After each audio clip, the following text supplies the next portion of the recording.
Тук касае апаратурата. Сега апаратурата е винаги в помощ на съвременния лекар и всички знаем много добре, че технологичният напредък през годините се разгърна изключително много. Това е свързано с компютъризацията, с развитието на технологията като цяло. Това от една страна. От друга страна, хората се научиха да използват още по-добре тези непрекъснато развиващи се машини. И големият проблем е, че по света медицината е високо специализирана дейност и тя навсякъде е така достатъчно добре платена. И апаратурата медицинската, знаете, всички много добре и нашите зрители напълно го осъзнават, че е изключително скъпа. И ехографите, които се използват за целта и за оценка на феталната морфология, към тях има още допълнителни изисквания по отношение на хардуер, по отношение на възможности за разграничаване на две отделни точки, като две отделни такива. Това се нарича разделителна способност. Тя е свързана от своя страна с честотата на сондите и трансдюсерите, които ние използваме в хода на нашето сканиране. Ние използваме обикновено високочестотни ехографски сонди, които позволяват много добра разделителна способност и това ни позволява да виждаме значително по-добре това, което обикновено се използва в рутинната клинична практика. И това прави и тези прегледи значително по-скъпи като себестойност, защото животът на една ехографска апаратура е от няколко години, след което рано и късно тя почва да прави проблеми. Честотата на структурните и анатомичните дефекти е приблизително постоянна в отделните популации. Най-честите анатомични или структурни аномалии касаят две основни области в човешкото тяло. Това са вродените сърдечни малформации и аномалиите на централна нервна система. Вродените сърдечни аномалии биват една хетерогенна, разнородна група от аномалии. Те се наблюдават с честота приблизително около 8 до 12 на 1000 живородени деца. Но това е при раждане. В пренаталната диагноза и в пренаталния живот се наблюдава често пъти така наречения ефект на айсберга. Тоест, това, което отвънка на повърхността след раждане на практика в пренаталния живот се наблюдава значително по-често. Причината за това е, че една голяма част от тези фетуси въобще не стигат до раждане по една или друга причина. Или се стига до спонтанен аборт, или пък се предизвиква прекъсване на бременността по медицински показания. В този смисъл вродените сърдечни аномалии са изключително често диагностицирани. Аномалиите на централна нервна система също са много често диагностицирани, като с напредването на познанията, в миналото сърдечните аномалии по-рядко се диагностицираха, но всяка година все повече и повече у нас в България се наблюдава покачване на честотата на пренатално диагностицирани сърдечни аномалии. Аномалиите на централна нервна система също са изключително чести. Най-честата, повечето от нашите зрители са чували за състоянието спина бифида. Това е едно тежко състояние, при което често пъти се стига до инвалидизиране на засегнатият индивид. В различни области от гръбнака това са дефекти в гръбначния стълб. Те могат да бъдат отворени, затворени. Допълнителни някои аномалии на централна нервна система се наблюдават относително често. И разбира се, по цялото тяло може да имаме структурни аномалии. Често пъти тези структурни аномалии се асоциират, свързват се с генетични дефекти.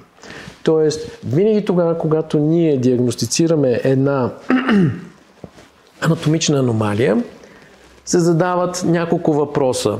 Първо, това изолиран дефект ли е или не е изолиран дефект? Тоест, ако видя проблем в главичката, аз съм длъжен да изключа допълнителни проблеми в сърцето, в крайниците, в коремните органи, в хода на прегледа, който извършвам в момента. Това е първото нещо, на което трябва да дам отговор. Има ли допълнителни аномалии? Защото тогава почваме да говорим не за изолирана аномалия, а за синдром. Съвкупност от аномалии на едно и също място. В един и същи индивид. Следващото нещо, на което трябва да отговорим и да плануваме допълнително изследване, е да отговорим на въпроса: има ли асоциирана допълнителна генетична аномалия? Големият проблем в пренаталната диагностика е, че генетичните аномалии налагат изключване чрез взимане на материал от плода. Тоест, това става под формата на така наречените инвазивни тестове за пренатална диагностика. Те биват няколко основни вида, но принципът е, че под някаква форма, под постоянен ехографски контрол, специалистът по фетална морфология трябва да се прицели обикновено с игла и да насочи тази игла под ехографски постоянен контрол към определено място, било то плацентата, било то около плодната течност. В много редки случаи се взима кръв от плода, от пъпната връв, да вземе този материал в стерилни условия, без да причинява сериозни рискове за майката или за плода, до каквато степен е възможно, и този материал да го насочи за изследване в генетична лаборатория. И това цялото нещо, разбирате, че е необходимо съответната квалификация, извършва се при определени условия и индикации, трябва да има генетична лаборатория, която да има възможности за адекватен анализ. След като се приключи с това инвазивно изследване, получава се резултат след определен интервал от време и въз основа на съвкупността от информацията, която е натрупана до този момент, се преценява дали други специалисти следва да прегледат бременната жена, работи се в мултидисциплинарен екип и се взима най-правилното решение от тук нататъка на къде да тръгне тази бременност. Тоест, целта на всичките наши усилия е в един момент ние да можем да предоставиме един право на информиран избор на бременната жена и на нейния партньор. Но родителите, нашето законодателство позволява да изберат и други опции тогава, когато става дума за тежка, несъвместима с живота аномалия или пък за аномалия, която изисква сериозни, е свързана с тежка степен на инвалидизация след раждането. Се случва в определени гестационни срокове и по тази причина ние предпочитаме най-късно да извършваме инвазивни манипулации 21-22 гестационна седмица, до 23-та и 4-та седмица да имаме резултати и до 24-та седмица тези решения да бъдат взети. Оттам нататък става значително по-трудно управлението на една подобна бременност. Изкуственият интелект е нещо, без което ние очевидно няма да можем да живеем в следващите години и десетилетия. То ще промени всичко около нас. Изкуственият интелект много мощно напредва в методите за образна диагностика навсякъде по света. Особено силно се намесва в областта на използването на скенери, на компютърно-аксиалната томография и на ядрено-магнитния резонанс, защото там това са методи за образна диагностика, при които пациента стои неподвижно и не се движи. Слагате в съответния цилиндър, който е медицинска апаратура, който генерира изображенията, докато доктора стои отзад в отделна стаичка и след като приключи изследването, започва да анализира получената информация. И това много лесно се обучава един изкуствен интелект самичък да го прави. И в момента се работи изключително сериозно в тази посока. Стотици хиляди скенери, ядрено-магнитни резонанси се обучават изкуствени интелекти навсякъде по света в лабораториите, за да анализират тези изображения и те се справят много добре. Има един огромен проблем с ехографията, която ние използваме в пренаталния живот. И този проблем е, че плода се движи, че прегледът е динамичен. И в такъв един случай на изкуствения интелект му е доста трудно. Все още сме в началните стъпки, които правим в тази посока. На всичко отгоре плода не стои по правилния начин. Тогава, когато извършваш скенер или ядрено-магнитен резонанс, караш пациента да лежи по гръб и съответно изображенията се получават и генерират по най-благоприятният начин. Много често пъти бебето стои с гърба нагоре. Това автоматично е свързано с недобро ехографско визуализиране на това, което се опитваш да виждаш и да видиш.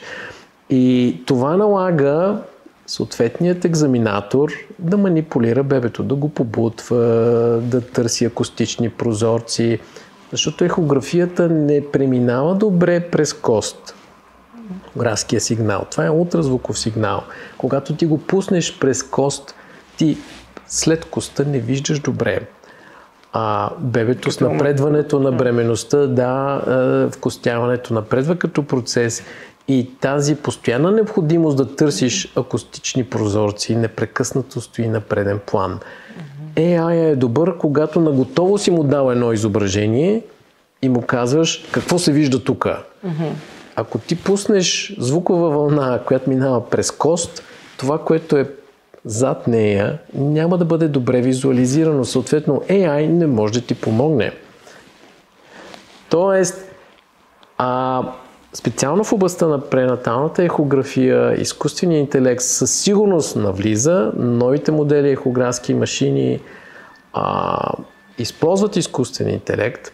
Примерно, автоматично се прави феталната биометрия, ти правиш определения срез и автоматично, без да се налага лявата ти ръка да манипулира по клавиатурата, да слагаш калибрите, да измерваш, вече ехографът е измерил, без ти да видиш какъв е, примерно да речеме, размерът на главичката.